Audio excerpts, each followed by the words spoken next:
თუ ჩვენს გულში ღვივის და ჩვენი გონება და აზრები ქრისტესკენ მიისწრაფის და გულში ღვივის ქრისტესთან ყოფნის სურვილი ქრისტე ყოველთვის მზად არის რომ ჩვენ მიგვიღოს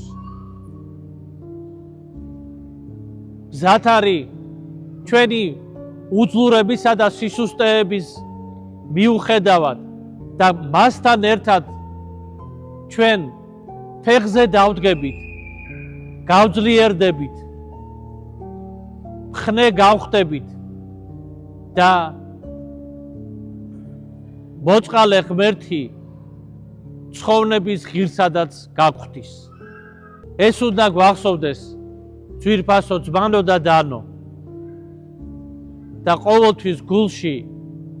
და ჩვენს აზრებში ვიქონიოთ ქრისტე და მისკენ მისწრაფება